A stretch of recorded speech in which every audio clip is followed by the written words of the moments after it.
Peace, peace, and welcome. We're glad you're here. This is the Cook on Monday Morning podcast. I am here with the homie, the neighborhood legend, the critically acclaimed best rapper in San Francisco history. Oh, man. Pressure. The community leader, the activist, the youth empowerer. Yes, sir. It's a blessing to have you here, Big Rich. Thank you for having me, Stevon. Like, I've been waiting to get on here. We've been trying to put this together for a long time. I'm just grateful to be here. You know, we got a lot to talk about. Yeah. Absolutely. And good morning. Good morning. Yeah, good morning. We up. Yeah. Early morning, you know what I mean? I was up at 7 getting ready, you know what I mean? So, yeah, I was like, it was cool. Yeah. At Cook on Monday Morning, we believe that if you own Monday morning, you can own the week. If you own the week, you can own the year. And if you change your year, you can change your life. And so we are in Hayes Valley. I mentioned that Big Rich is a neighborhood legend. He's a native of the Fillmore. And before all of the work he was doing with Project Level, he was very active in music. Mm-hmm. Saw a lot of the community change. I think it's considered one of our most celebrated civic leaders. I want to get into so much about your story, but let's start with Project Level. What is Project Level? Project Level is like my third child. You know, it was a passion project. I did rap music since I was 11 years old, and I loved it. I was introduced to it young, fell in love with it, and that's the only thing I did my whole life. Like, you know what I'm saying? Like, I gave up everything to do music, and excuse me, I had a nice run. I did some cool things, but I always kind of had an idea or a plan to retire early. I didn't see myself when I was young, I thought 30 years old was an old man. Like, I was like, man, I'm not going to be an old man rapping still, you know what I mean? Now looking back on 30, I'm like, I was still a kid. I could have kept going, but I had a plan on retiring from rap at 30 and going into the next phase, which is always going to be business. I didn't know it was going to be community work.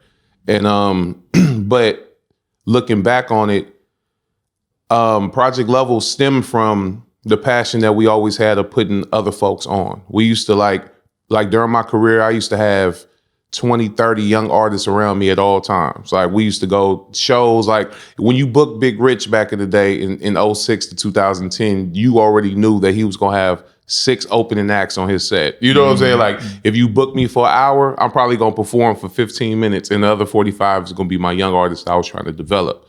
So I always wanted to put people on. And in 2010, 2011, when the digital world was coming into the music game, we didn't really understand it at that time. We didn't know that streaming was going to happen. We didn't know that iTunes was going to take off the way it did. So just like most rappers during that time, it was a big dip in CD sales, and we got scared. We was like, man, what's going on? So just on some business stuff, at 29, I told Danielle, my wife, you know, I was like, she was always my business manager the whole time, and my partner and everything. So we gotta take what we have, and we gotta go invest it somewhere else and expand. We gotta start looking at it. And then the opportunity came, and in 2004, so this is around 2010, 2011. In 2004, before I got my record deal, London had just built the studio over at the Culture Center. Okay.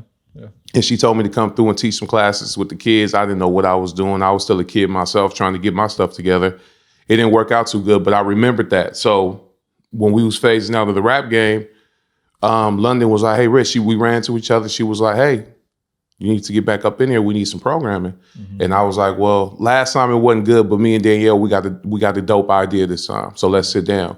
We sat, we pitched her what Project Level would become. It kind of was just an idea at that time.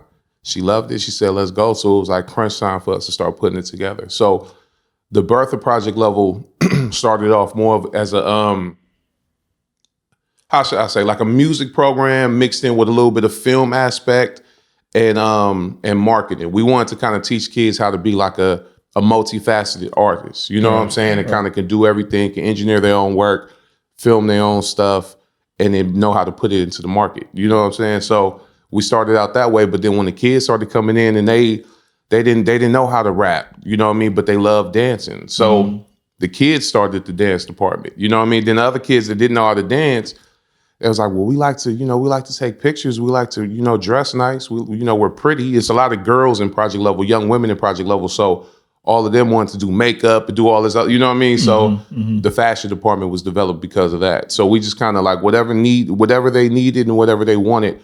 Me and Danielle's role was to take all of the resources we had from the rap game and from the industry in general and pump it into Project Level to get these kids like what I like to call like tangible opportunities, right? Where they can actually like work on their craft 5 days a week, and then on the weekend they performing in front of 10,000 people. They're on video sets or movie sets or commercial sets and working, and it's coming together good. It's coming together good. Yeah. I had heard of the organization before I actually saw it happen, and we were all on the first name basis with the mayor. Were you talking about Mayor London Breed? Oh yeah, Mayor London Breed. Yeah. Sorry about that. Yeah, I said London. Yeah. At the time, she was running the African American Culture Center over on Fulton Street, and so I heard of you. I've heard of the organization, and when you invited me to come check it out, in the cultural center, it was just like this buzzing space. There was like a lot of young people there. Definitely. They were all sort of in separate spaces working on different aspects of something that you all were all bringing together. And it was like, and there were a lot of youth leaders. And so, and I'm talking to these young people. They're like maybe in their late teens, early 20s, and they had already put together like very successful events. And so I'm just, I'm talking to a student, I had no idea. I know. Like, oh yeah, I did something last month. We had a few thousand people there. And I know. Like, huh? Like, I know. It's a trip. It's a trip. And so you really, you very much have put young people from the neighborhood in a position to lead. And there's this whole, I think, Bay Area history around it being independent. Absolutely. And so and so all that is like really incredible. Thank you, bro. Thank you. What has been some of like the things you've learned as you've been building the organization, things that you like some major lessons? It's a learning experience every day. Coming from the rap game, it was a hustle, but it was a different kind of hustle. Learning becoming an organization, a nonprofit organization, and learning the terminologies and the language and how to navigate through. We've been learning on the fly from the jump, right? And then coming into it, like I have a lot of celebrity friends that kind of just like to do the philanthropy side of it, and that's kind of more clean cut, simple. Like I want to do a Christmas giveaway, or I want to do a Christmas tree giveaway like we do with Matt Barnes every year. I come in, I show my presence, I cut a check, I get a team to put the event together, and then I'm able to kind of go on and do what I do. And Matt does it all year round. I'm not saying anything about Matt. Matt's a great Athletes versus Cancer is this organization, and it's great. But with us, we was like, we want to create something that goes 365 days a year. So learning how to do that and sustaining that, it's been an amazing journey, like just figuring it out. And in some places, we kind of accelerated kind of fast. So we're in the rooms with some people that have 20, 30 years of experience in this sector and in the community side, right? And we have to like learn fast, you know what I'm saying?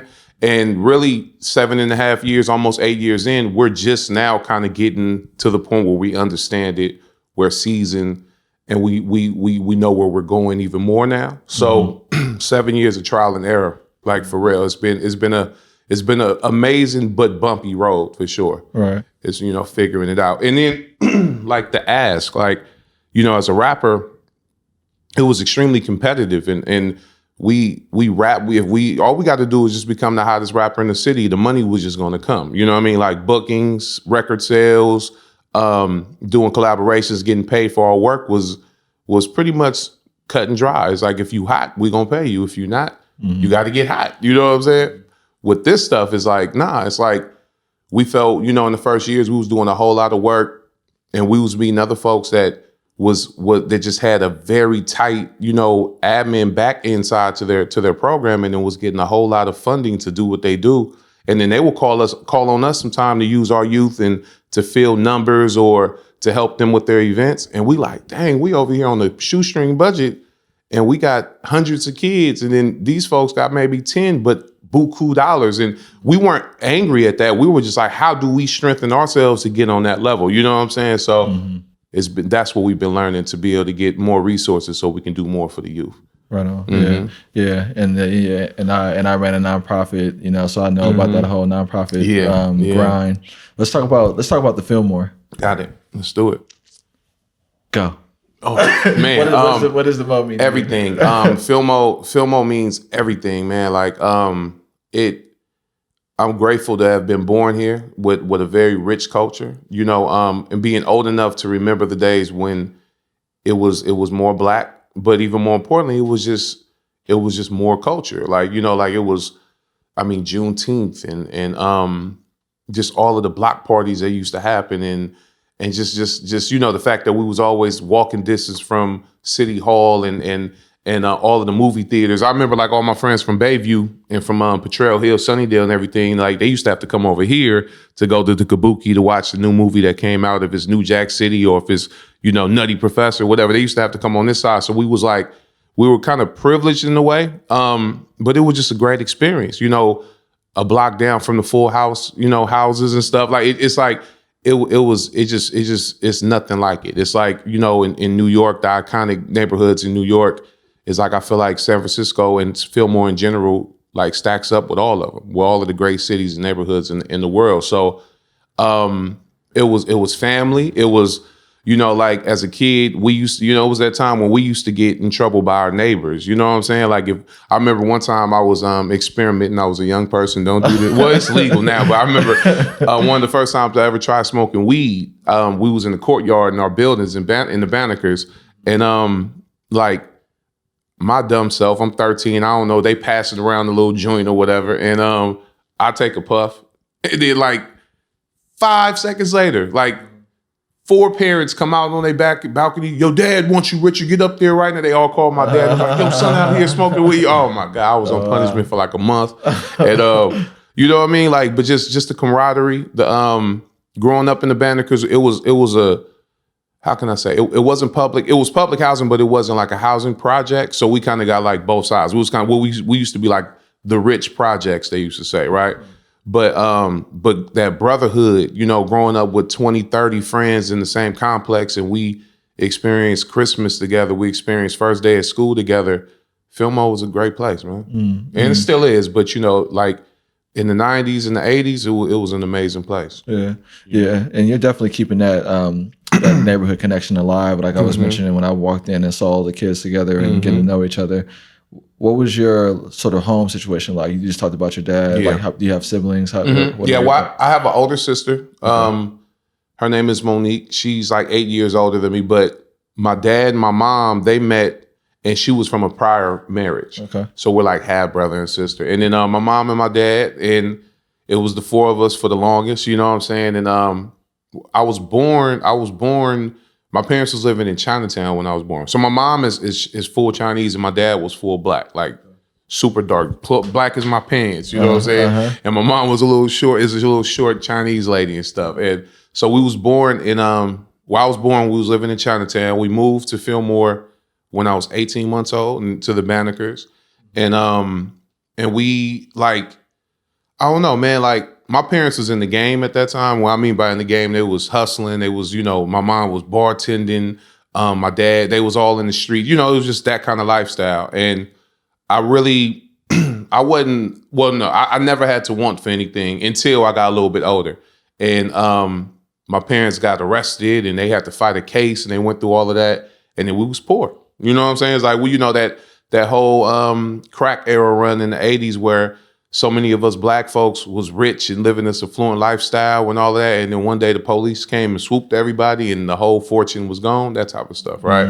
So the struggle hit, welfare, you know, food stamps and all of that type of stuff. Just like everything. We went through the regular struggle of the Black folk, the plight, you know what I'm saying? And trying to figure it out. So at a young age, my rap was definitely a passion of mine, but it was the hustle that I was addicted to. It was the business side. It was the, how can we create a record label? You know, like in 1993, when I started really getting into it, being a rapper was corny.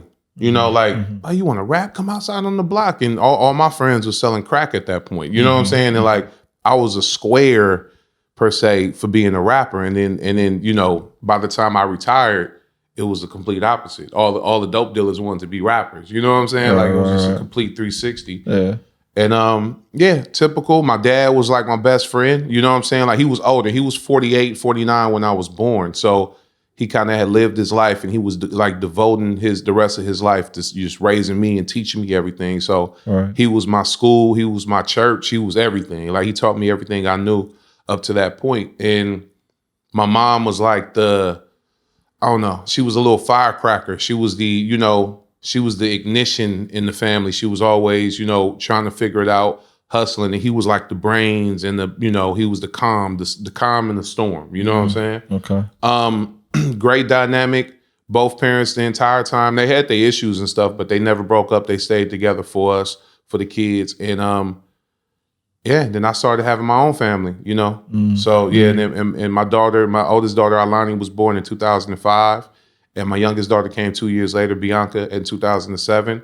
I met Danielle in 2005, and we just started building our own family, and that's where we at now. That's beautiful. Yes. So you got 2 girls. Yeah, 2 girls, man. Yeah. I want my third. Well, I'm a junior, so I want my third. Okay. I want my baby boy. Hopefully, I get that before we get too old. And we just been so busy and stuff, and we just kind of didn't want to. I mean, because Bianca was kind of born. Alani was born a little bit before stuff started popping off in my career, but Bianca was like born right into the storm. Like, we was on MTV, on BET, traveling the world. We was all over the place. By 6 months, she had been to Las Vegas, Atlanta, Miami. By 6 months old, it was crazy. You know what I'm saying? So we didn't have that we was doing well, but we didn't have enough for like an in-home nanny and all that type of stuff. So she had to come with us, and we had to just thug it out. You know what I'm saying? So when we saw that, and we saw the struggle through that was another reason why I wanted to retire, because I wanted to be there and watch them grow up. I didn't want to miss these years at all. So it worked out perfectly because they were able to grow up within Project Level as well. You know what I'm saying? And that's the reason why we haven't went and had a son yet, because we kind of wanted to be settled in where we want to be first. And we're kind of getting there now. So it's about that time. So you already know. You'll see a little chubby boy walking around me in a little bit. You know what I mean? So yeah, that's what's good. Up. So yeah, I mean, I guess we have to get into a little bit more just about rap, because do you remember the moment where you was like, I want to do this? Was there like a particular artist, like a day, like what? It was strange. Rap, like I said earlier, like rapping, I was a little bit more reserved and shy. I wasn't really, and I don't feel like I was born as a gifted MC. You know how some people just born with it. They can just flow, they can freestyle, everything. I had to really teach myself how to do it, because I was so San Quinn. You heard of San Quinn, right? Of course, right? He's like a big cousin to me. He was best friends with my blood cousins.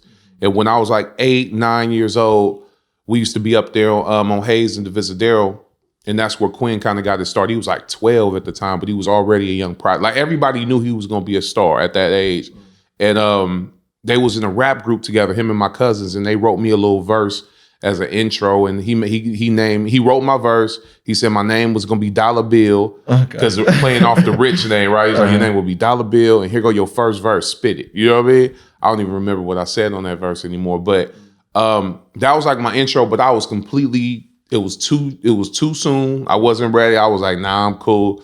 And my other cousins, they were in a group called the Neutrons. So Jay Valentine and his 2 brothers, Bobby and Ronnie, was in a group called Neutrons, and their dad managed them. And their dad and my dad was like best friends. And they used to take us down to LA, and they were signed to like MCA Records, which is Universal now, right? So we in the big offices, and I'm seeing all of these. I'm seeing Arsenio Hall when he was like the hottest dude in the world, like walking in and out there. And I'm seeing all these celebrities and stuff.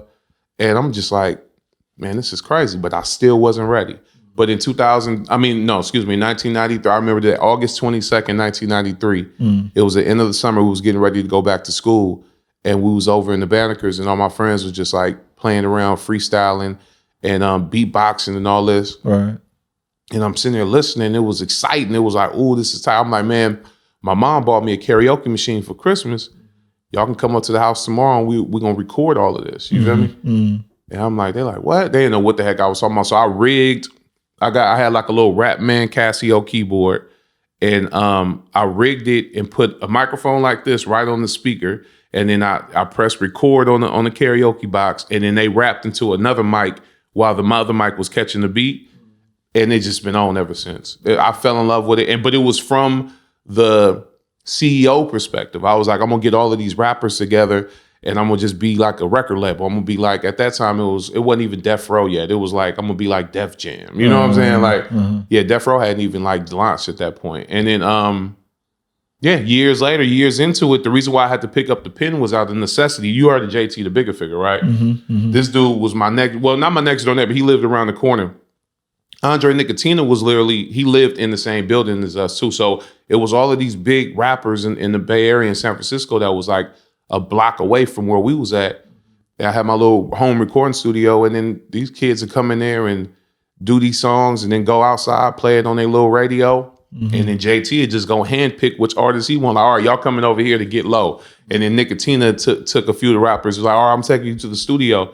So every time I looked up, I had no rappers to have my label with. You know what I mean? So I had to pick up the mic like, man, I'm not going to keep on getting left and swallowed up by these bigger rappers. I got to start rapping so I can keep it going. So that's when I picked up the pen. Yeah, so August 22nd, 1993. August 22nd, 1993. And your career, you was, as you described, your career really started to take off in 2006. So it was a 13-year grind of just dreaming, man, just dreams. Yep. And is your biggest record San Francisco? Yeah, San Francisco is that's for sure my most streamed. What kicked the door open though was a song called "That's the Business" that was produced by EA Ski, and that was when I had my deal at Koch Records in New York.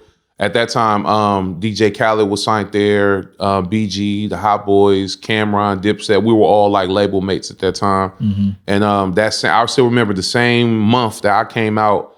We did like this 3-way promo where the song before me was DJ Unk Walk It Out. You remember that song? Yeah. He was on the label, and then the week after me was Jim Jones, the Ballin' song. Ballin'. I was like, it was just like a amazing time to be there. And E40 came in, he stamped my album, he presented it, he put his name on it, he made a lot of phone calls for me. It was a blessing. It was a grind.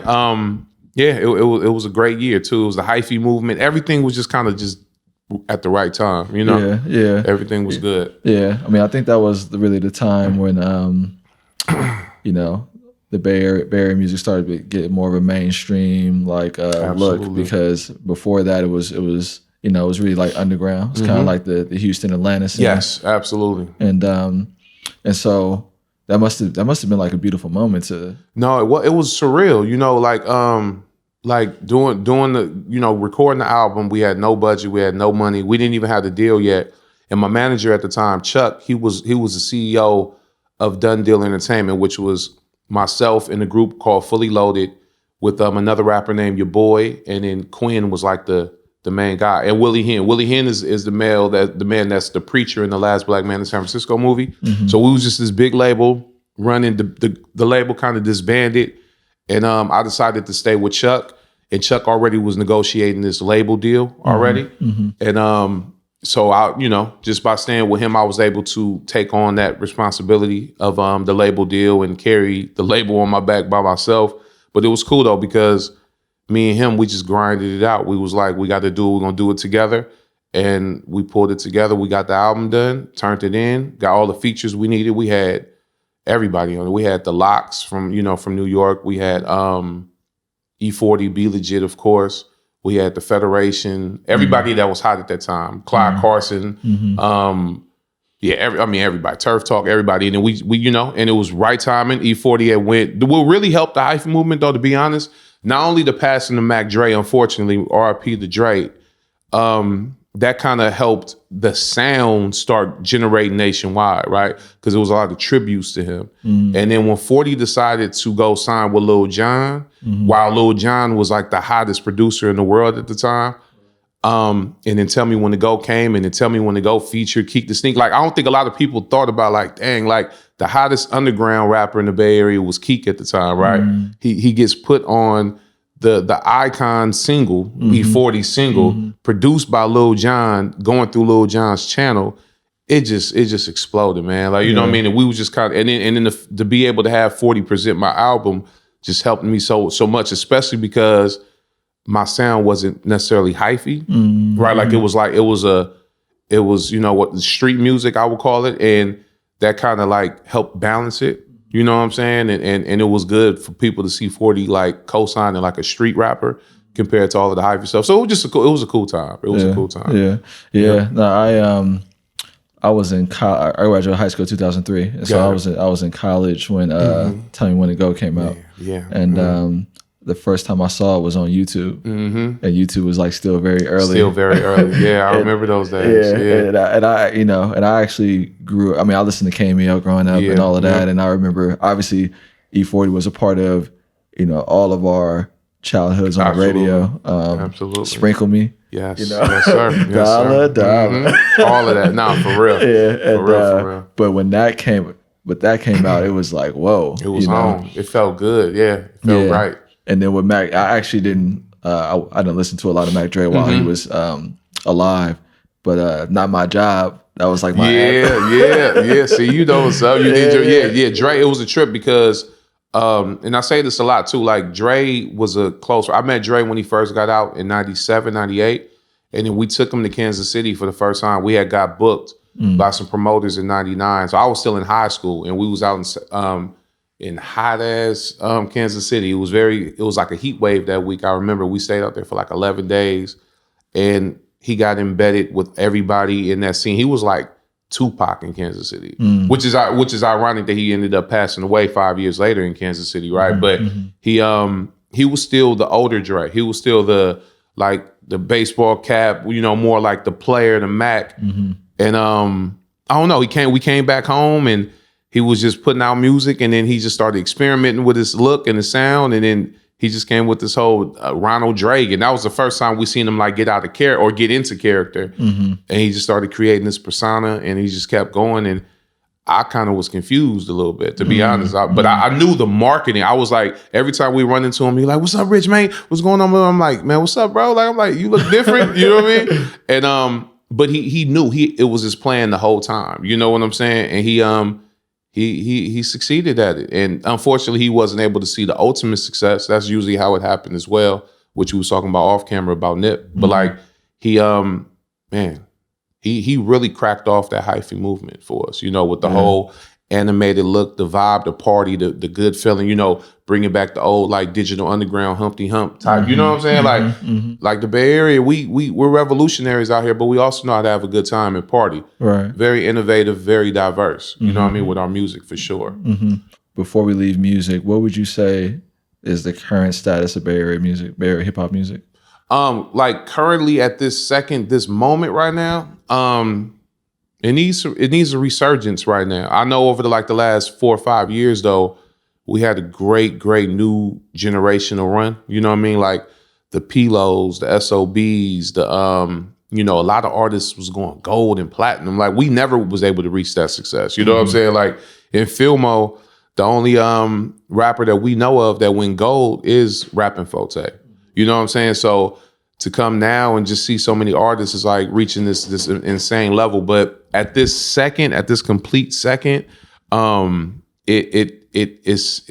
thirsty for another star to come out and blow it up. So I'm excited to see who's next. I'm very sure it's gonna happen, but like right now on this day, it's been kind of quiet.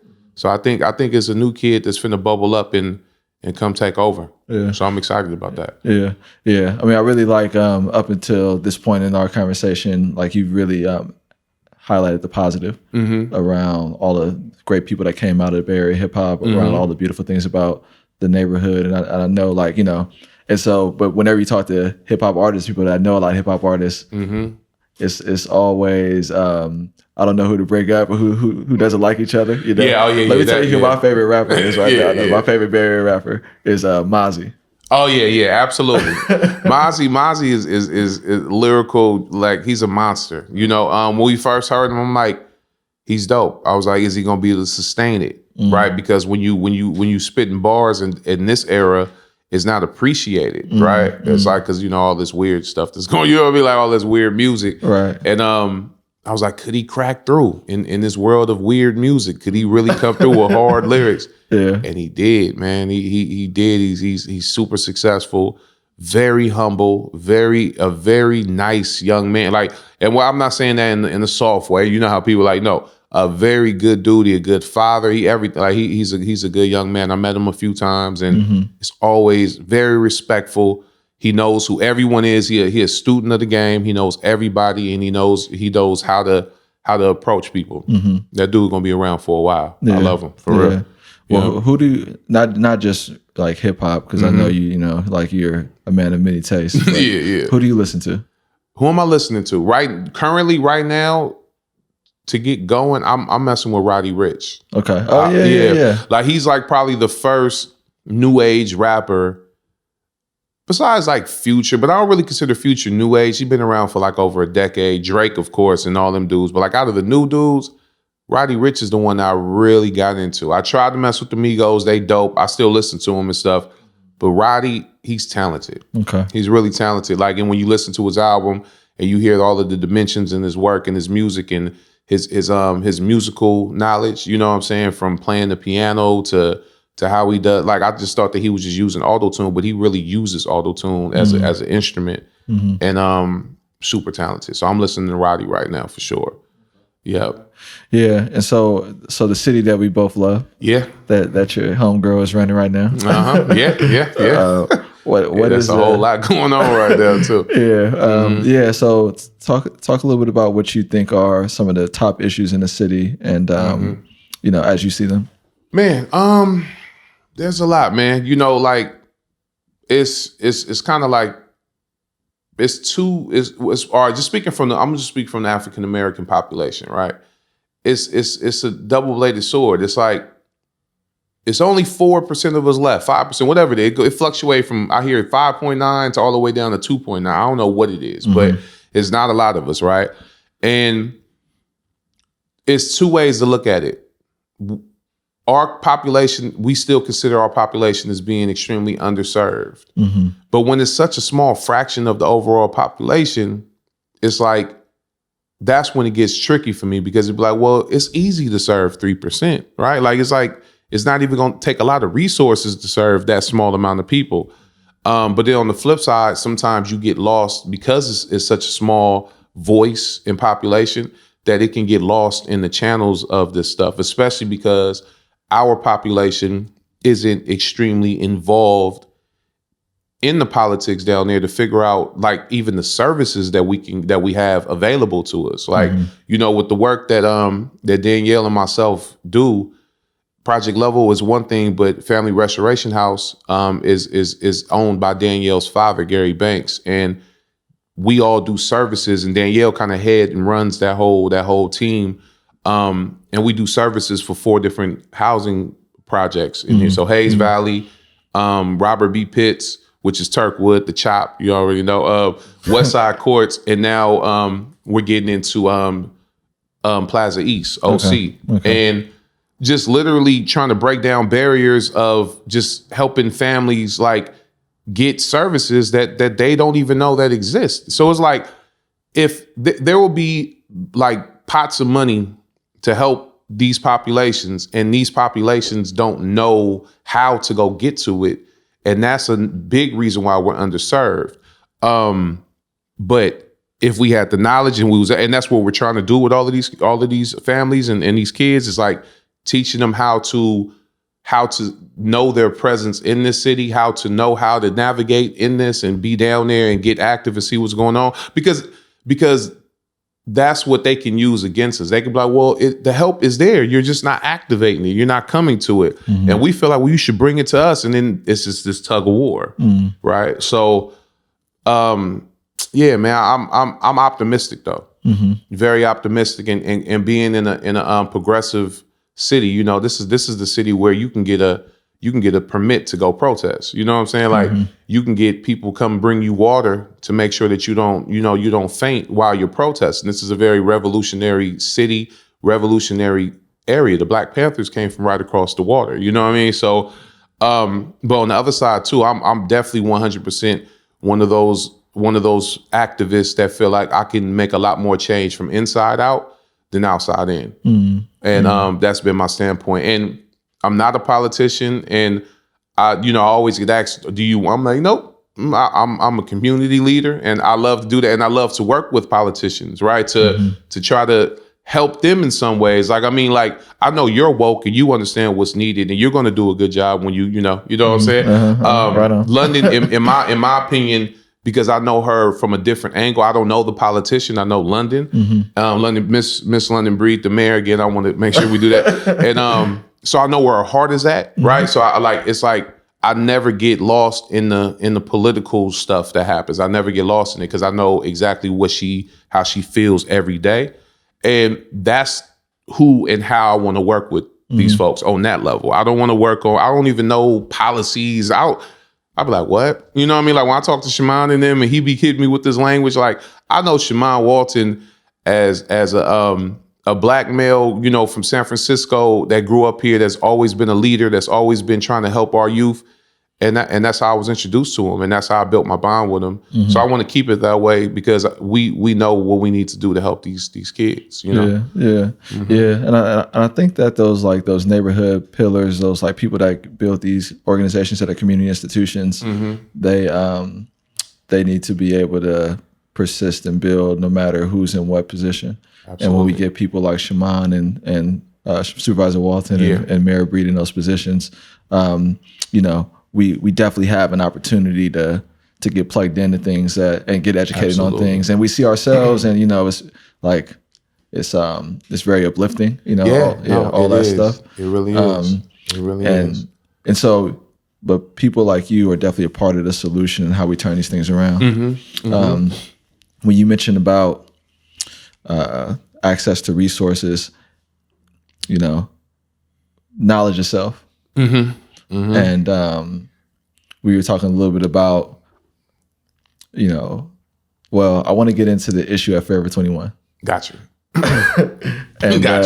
And as we navigate the city, we come up in these, as Black people coming up in America, we run into these situations where the world would try to tell us what they think about us. And it's easy to accept that. Right. When I had Brian, who we both know, and he had this whole incident where the police bum rushed one of his music videos, and Joe, the rapper Joe, about all that. That was crazy. Over in Hunters Point, right? Yeah, I remember that. That hit the news and everything. That was crazy. Yeah, that was wild. So what happened at Forever 21, and I kind of want to also transition into what should the mentality be for the young people that you're bringing up around how to engage in the world. But let's talk about Forever 21 first. No, that's the perfect way, because I think that the way that we handled the Forever 21 thing is kind of like a platform for how we wanted to show it, right? Like, all right, I have an unorthodox way of explaining things, and sometimes like my kids, like project level kids and stuff, they kind of be like, "What are you talking about?" You know what I mean? Like, but like in this world, we are excited by violence. As much as we don't want to admit to that, we are, right? Like football is the number one sport in the world for a reason, right? Like the Super Bowl is the number one event in entertainment, one day event, right? And because they hitting each other, boxing, like Floyd Mayweather making $100 million a fight because he's hitting or he's ducking, getting hit, whatever. It's still boxing, right? Like we love violence, and you're able to action movies. Arnold Schwarzenegger and Sylvester Stallone. I can go on and on. So to say that we don't love violence would be lying, right? Like, I mean, not all of us do. I don't really care for it. I didn't play football and stuff because of that. I was more of a finesse big dude. Like, but the point of what I'm saying is that in protest, it's a form of violence in as far as like getting your anger out about the situation and voicing your opinion and using it usually in like yelling and force, I would say, right? And we didn't want to do that with the Forever 21 thing. We knew that we could have, protested. So to give the story, because I don't know if, everybody probably don't know. So this past summer, we were working with the Opportunities for All initiative by Mayor Breed, and we took on like 80 youth. Like we had like one of the biggest cohorts in the city. A lot of youth wanted to come participate. We was kind of scared of the numbers, but we was like, forget it, let's do it. We're gonna figure it out. So we decided to like create this big marketing company this summer, right? And the marketing, the main focal point of the marketing company will be producing a magazine. And like an old school, real physical magazine, print magazine that they don't do much anymore, right? And a lot of the kids was exposed to like a paper magazine for the first time, which is crazy to me. But they, we were getting ready to do the editorial shoot, and the whole spread, and it was gonna be a fashion spread. And me, Danielle, and about 8 of our youth, we went downtown to go like shop for this thing. Shopping though, not even getting free stuff. We was going to go shop. And we went to a few stores, and by the time we got to Forever 21, that was kind of like the cleanup store. That's the one we always go to. That's gonna always have the looks that we need. We just wanted to get the major pieces from other places and go get everything else we didn't get at our favorite store in the world, Forever 21. So we get there. By that time, we got maybe like 6 or 7 bags in our possession because we've been shopping all day. And because we're so comfortable there, we kind of putting the bags down, we pulling stuff off, we bringing stuff out of the bag to compare the clothes and, match the stuff and like that. What we do all of the time. That particular Sunday, it was a Sunday. That particular morning, the regular staff wasn't on duty. Like it was a new manager. We only knew, because we know them by like first name basis type stuff. We meet and greet each other. We only knew a few of the staff members that day. So it was kind of, we figured that, okay, well, they don't know who we are. It's, we don't look at us, but it was still like in the back of our mind. As we were trying the clothes on in the dressing room, we noticed 2 officers walked in, and I jokingly said, "Oh, they own us." Like, well, like we always say, we just joke because we just used to that, right? Well, these 2 particular artists were owners. Officers were owners. They came in beeline straight for Danielle, and so I got up and I'm like, hey, what's going on, y'all? Like, she ain't doing anything. Well, they was like, well, the manager called the police and said that they saw this lady stuff Forever 21 merchandise into some bags. And I'm like, whatever. Store, so the officer turned around immediately. Oh, Rich, right? He knew me immediately. He was like, Rich, just, let us do our job. I don't want to put him on blast and say his name or anything, but he was just like, just let us do our job. We know y'all good, but just let us do our job. Like, go ahead, get everything. I made the kids bring everything out. They went through all of the stuff. I'm like, look again, keep looking. You know what I'm saying? And then we were like, me and Danielle both kind of like at the same time was like, and once you clear us, we just want an apology. We move on with our day, but we didn't want these kids to see us getting like hemmed up. You know what I mean? Without no kind of whatever the word, without no kind of apology. We wanted that to happen. So, he said, no problem. I got you. Y'all clear. Everything looks good. I'm about to go talk to her. He went to go speak to her. He came back like 5 minutes later. He was like, hey, she said y'all can continue to shop, but she doesn't feel comfortable issuing an apology. I'm like, comfortable? I'm like, the police is here though. Like, what are we gonna, like, nothing, we ain't gonna beat her up. Like, we just wanted that so the kids can see that, so they can have some form of reassurance that everything is okay. They, that type of stuff is traumatizing. We're used to it, but they're young. And she was like, I'm sorry. I'm not going to apologize. So we was like, all right, cool.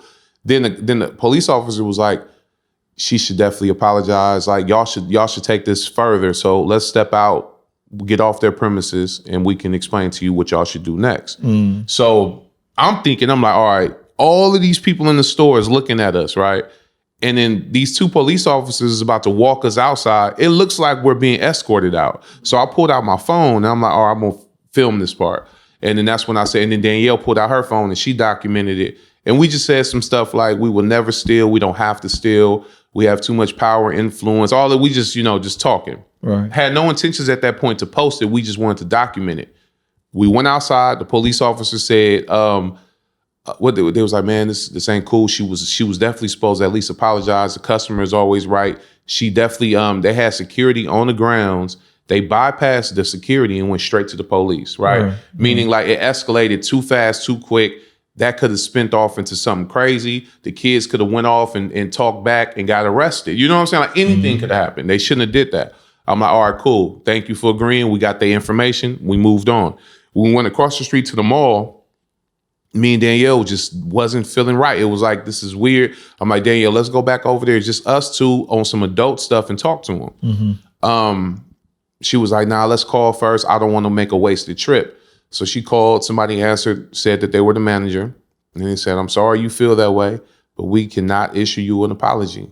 And we were like, all right. She started, Danielle, at this point, because 6-7 months ago, we kind of over it now, and then we have a great relationship with them now. So it's like 6-7 months ago, it's not as bad. But she was distraught. Danielle was hurt because she was the one that got hemmed up. You know what I'm saying? And I've been hemmed up plenty of times by the police, so it doesn't matter. It doesn't bother me the way it bothers her. She started crying. And when I saw her crying, it made me I pulled out my phone and I posted the video. Right. When I posted the video, it just went crazy. Thousands and thousands of reposts. It went viral, quote unquote. So we started getting like 1 million people was reaching out, 1 million important figures and all kind of people reaching out. And by the next day, Channel 5 News had caught wind to it. They came straight to Project Level. They filmed a piece on us. They put it out that night. The Examiner reached out, put us on the front cover. It was just fast, right? And at this time, we didn't want this. This wasn't the purpose for it. We were just if you're not going to apologize, then we're going to make this a public matter, because we was trying to keep it under wraps. And it became public, and just it was weird because a guy that used to promote parties, that he used to book me at some parties, he caught wind of it. He got some phone calls about it. And he saw it, and he was friends with one of the owners in the it's the Chang family that owns Forever 21. It's a Chinese family from Los Angeles, and he knows one of the owners. And he called them and was like, "Hey, y'all need to check this out. It's spreading. This guy is he's a big figure in San Francisco. His wife got hemmed up.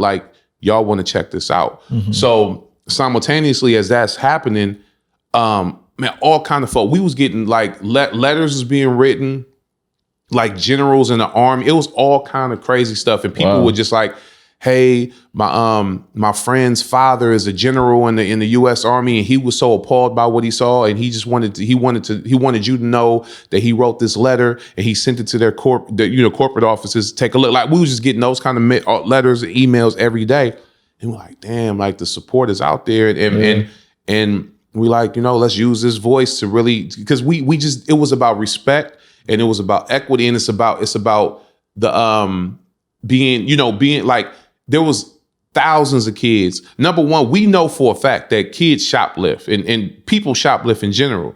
So we understand they were, as a business, they were doing, but once you found out that we were innocent, you had a very, very, very long time to issue your apology. You get what I'm saying?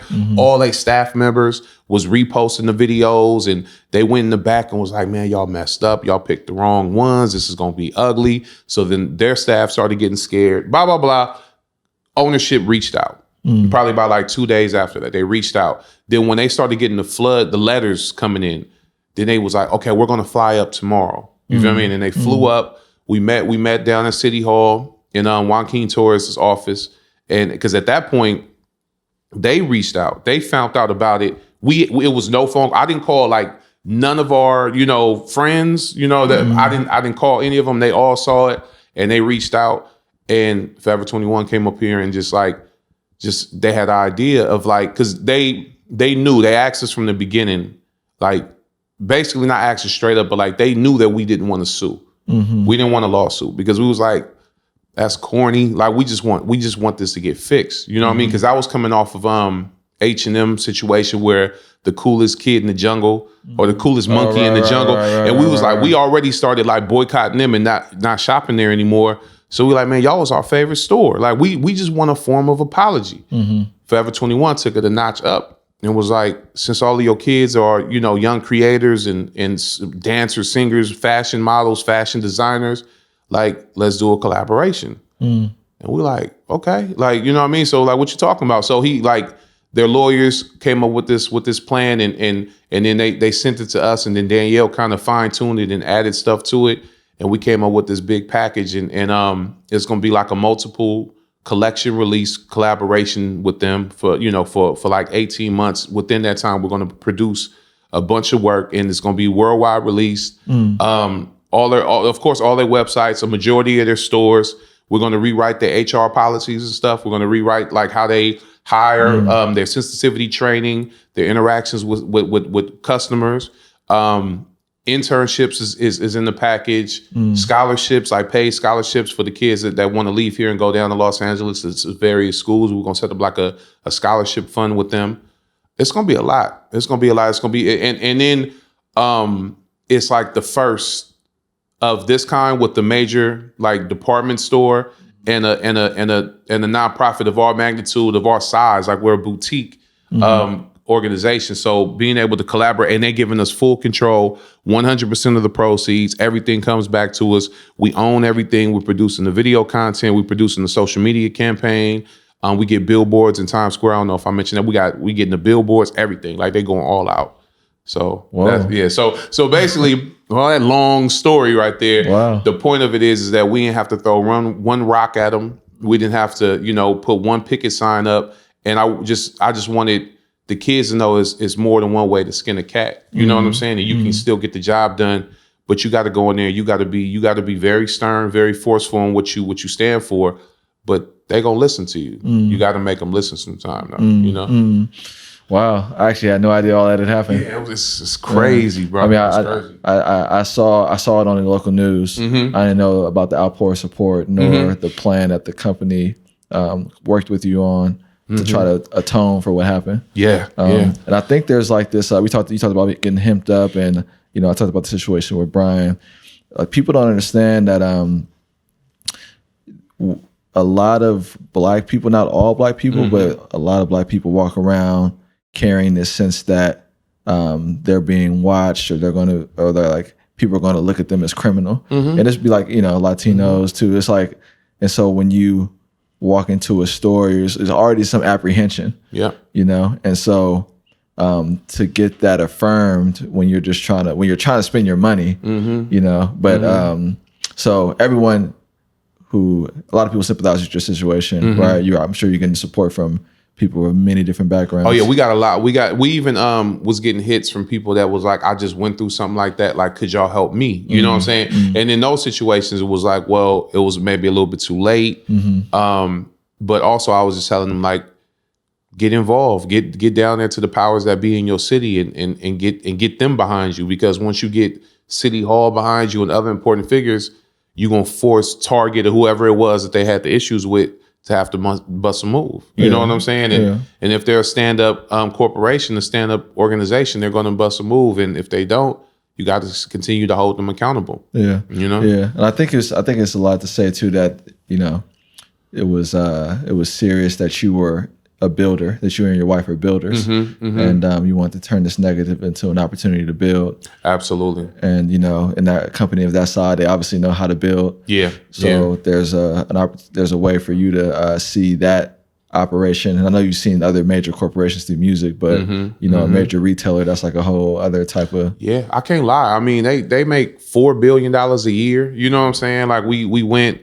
The first time we went down, met with the ownership, met with the team, and the global marketing director. She's from San Francisco, and she's been like very pivotal in making sure that they handle their side of it. It's been a blessing, like just the learning how it works, and learning the whole trades of it, like the backside, the legal side, the trademark stuff that I was just talking about. Like, it's been amazing for the youth. Especially me and Danielle learned it, but the youth is just like engulfed in all of this information that we're not even going to understand the magnitude of it until maybe 10 years from now, when some of these kids are off and they're running their own $1 million corporations the same way because of what they're learning now.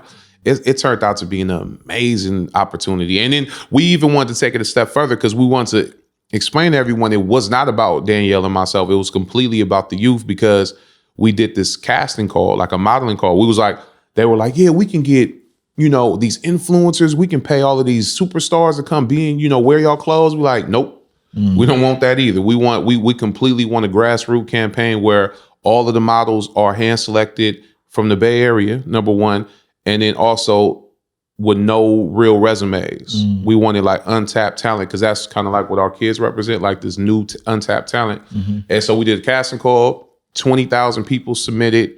We it's all in the documentary. We documented all of this stuff, so it's gonna be fun. Okay. And 400 people. We cut 20,000 down to 400. They all showed up at the Cultural Center on a Sunday morning, and the whole parking lot was packed. And then we went through all of them. We interviewed them, did everything, and we selected. We was only gonna select 6. We ended up selecting like 22 people, and they're gonna be the faces, along with our youth and Project Level. They're gonna be like the faces of the campaign.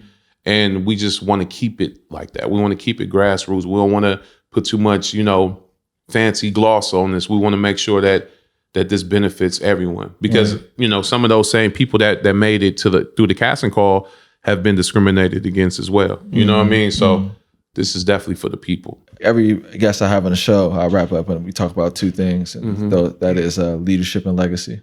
Got it. And you obviously have been you've built platforms and you've built a career trying to put other people on, and as you're also growing simultaneously. Definitely. That involves listening and leading, right?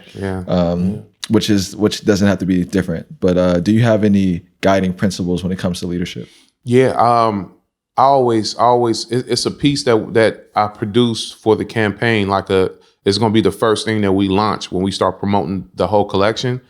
And it's about courage, right? And courage isn't always about like jumping out of a window, a burning house. It's not always about that. It's, as a leader though, you definitely have to be fearless in the consequences. And sometimes we get afraid of doing the right thing instead of the thing that looks good, right? And it's like, even doing it that way, we got backlash. They was like, nah, man, we supposed to go down there 200 deep. We're going to break their windows. And I'm like, and then what? You know what I'm saying? And then what? And then we going to get arrested. And yeah, we're going to make a splash. I'm not in it for the splash. I don't want all of the fame that comes along with doing that, right? Or even in 1993, when all of my friends was selling, 20 shots in crack, and they said I was a square for rapping, and I chose that path. And then when I left rap and everybody said, oh, you stupid, you one of the biggest rappers in San Francisco, how could you do that? I was like, because I have another vision and my passion, my heart is taking me that way. So just being fearless and not being, subjected to peer pressure and other people telling you what, or what society telling you what the standard is and what you should be.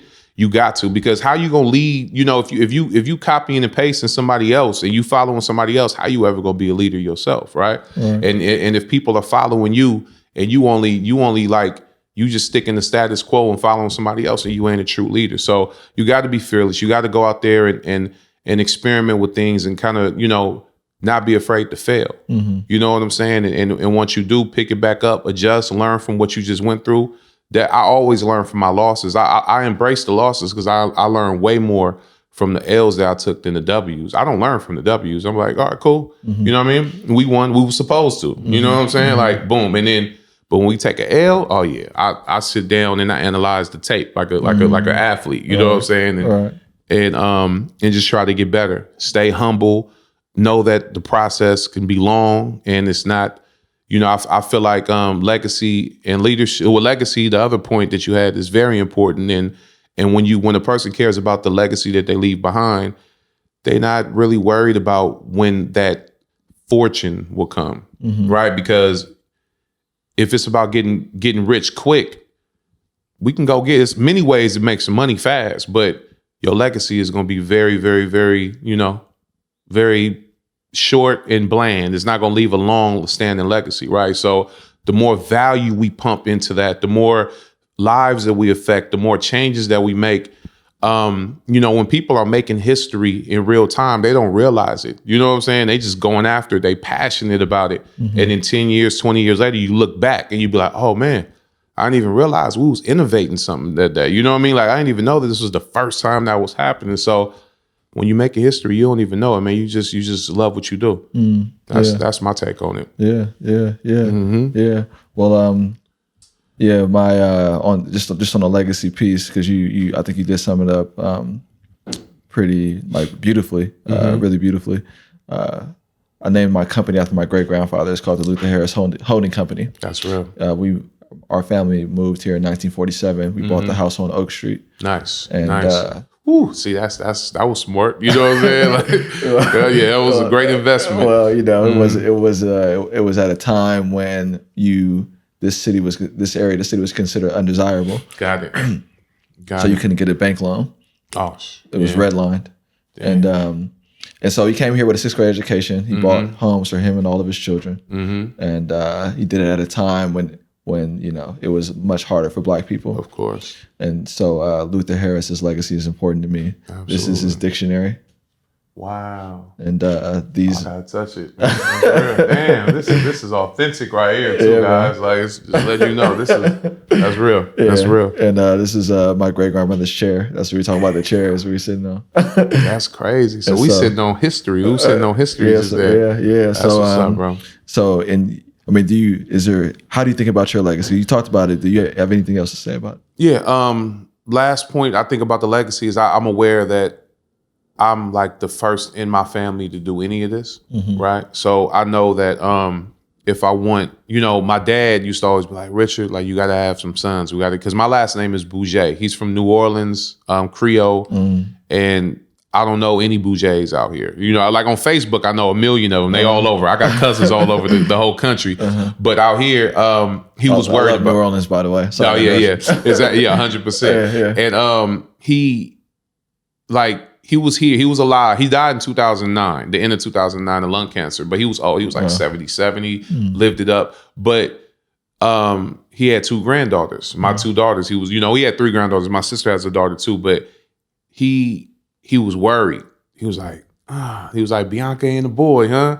Like, nah, Pops, don't worry. We're going to get it. Because he wanted the family name to carry on. And so me knowing that if I ever have a son or not, I want my daughters and just the name to live on forever, because I am creating the real legacy for my family. And that's a lot of pressure, but I embrace it and I take it on like fully. I embrace it 1000%. So I want to leave something, because my dad always wanted to leave the knowledge with me. He wasn't able to leave the legacy in a way, to like really affect the city and affect the environment that he stayed in. But he left me with a lot of knowledge and a lot of tools to be able to do it for my family. So, hopefully that could be my dictionary for my great grandkids later. And they're like, man, my great grandfather, did a lot for San Francisco, did a lot for his community. And we honor him. You know what I'm saying? So it's kind of cool. And I want to stay aware of that. I want to be very aware of that and make sure that I leave him something to be proud of. Yeah. Yeah. That's real. Thank you, Big Rich. Thank you, Stamon. Appreciate you, bro. It was great. Appreciate it. One of the best interviews ever right here. I loved it. He pulled out stuff and I talked a lot, as you can tell, but I love it. Appreciate it, bro. Yeah, no, I appreciate you. Much love. Yeah. Peace, and thank you for listening to another episode of Cook on Monday Morning. At Cook on Monday Morning, we believe that if you own Monday morning, you can own the week. If you own the week, you can own the year. And if you change your year, you can change your life. Big Rich had an incredible music career. He's now transitioned into youth work and community building. It was great to have him on, to hear his story, to see San Francisco and the Fillmore district through his eyes, and to see him really turn situations that weren't so positive into opportunities to build and to put people on. And so I really appreciate him for taking the time this morning. I appreciate all of you for tuning in to another episode. Thank you. I'd like to thank all the people that made this podcast possible. David Topete. I'd also like to thank Fernando and Cinco Marquez for the editing that he does for the newsletter. And again, to all the people that have been supporting, commenting, sharing, giving me feedback. We are building something, I think, slowly but beautifully together. This whole idea of improving ourselves and improving our communities, making the most of our Monday mornings and changing our mindset on what's possible if we change our attitude and focus on improving ourselves. So thank you for that feedback. Thank you for supporting the podcast. We have been on this journey to get to 2,020 subscriptions by April 30th of this year of 2020. We are on our way, and it's because of you. This is also about, building community with people in other places, and I want to mention some of those cities. I also just like to highlight and thank all the people that are building in places like Oakland, LA, Houston, Dallas, New Orleans, Philadelphia, Detroit, New York, Miami, Indianapolis, Cleveland. Thank you. I want to hear from you. I want to get to know you and, give me feedback on what you want to see from the show and, continue to make the most of your Monday morning. I'd like to finally just thank all the people of San Francisco that help this city run, that make it what it is, to our teachers, our school lunch workers, our janitors, the people that keep our streets safe, our first responders, our muni drivers. Thank you. You keep San Francisco moving. The city is amazing because of you. This podcast is for you. Until next week, peace, and we out.